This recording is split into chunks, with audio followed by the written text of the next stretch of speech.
Hello, dear friends. We're back from the FIGIEFA Conference 2024 here in Brussels. And tonight we are having our list of biggest sponsors and biggest member corporates and ITGs. Right now I have Alex Gelbcke, CEO of LKQ Fource Benelux in France. LKQ is one of the biggest distributors in the world, not only in Europe, and it's a great pleasure to have you with us. Alex, thank you. Thank you very much, Alvaro. Alex, LKQ always support FIGIEFA in its activities, but why supporting this specific conference in this moment? Why being a sponsor of the FIGIEFA conference? Well, I think we're really at a crossroads. A lot of important things are happening right now. There's a new parliament in place. There's going to be new faces in Europe. It's highly time that we pass the right messages.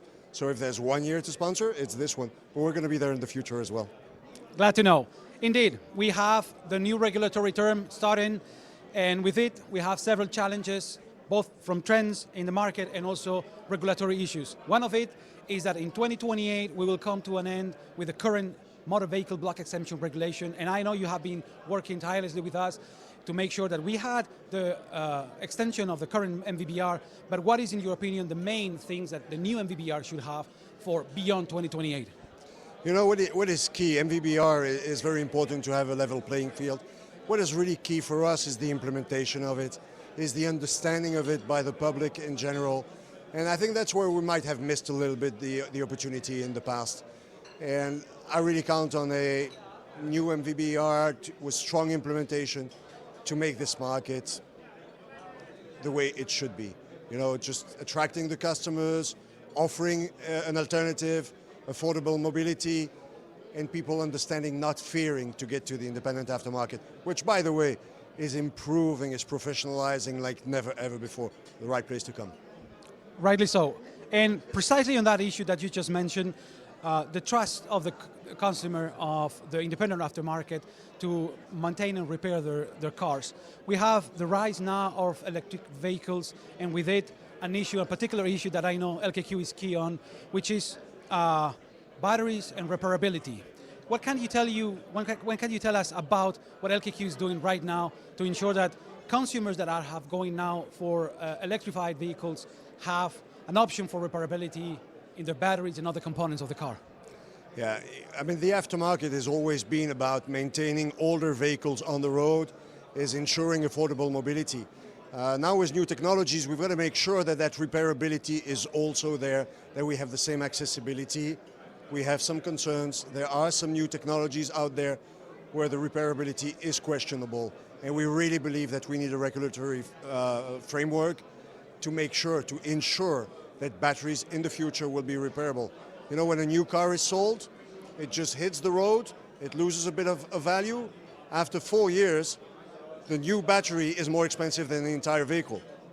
So if you don't repair the batteries, you're going to have a major issue.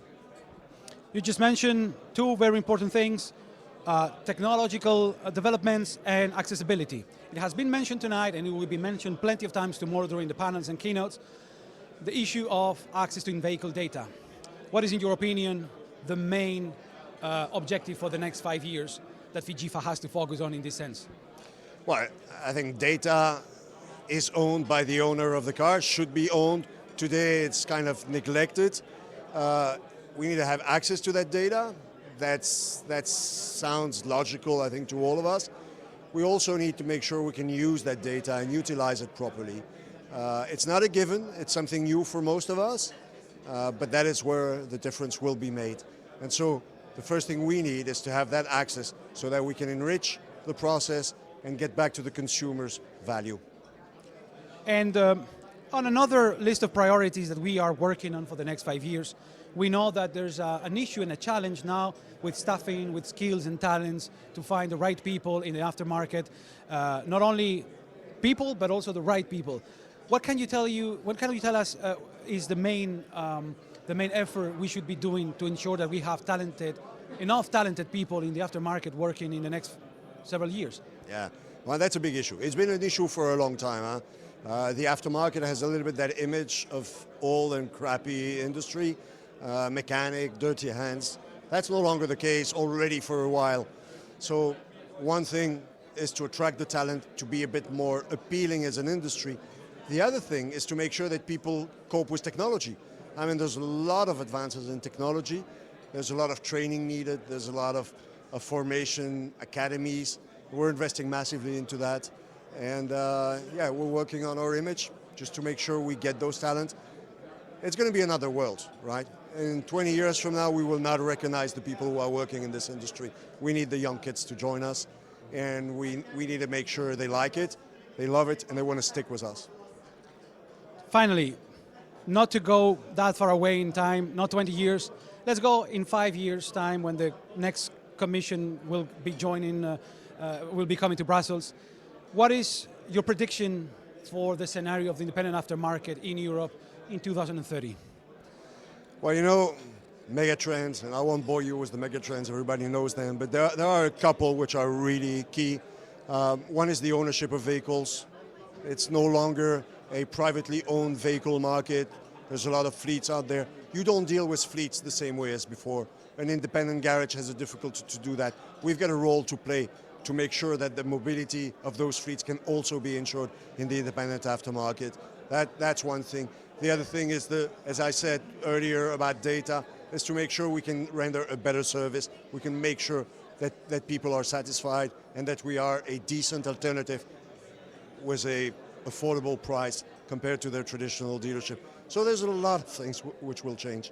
And I'm looking at it passionately because I love this sector, and I realize that in 5 years, the 5 coming years will be key. Different technology, different people, different stakeholders, insurance getting into the game. It's going to be great. Lots to do for the next 5 years. If you want to know more about LKQ activities together with FIGIEFA, go down below this video. You will find more information. Thank you so much, Alex. It was a pleasure to have you. Enjoy the evening. Thank you, Alvaro. Bye.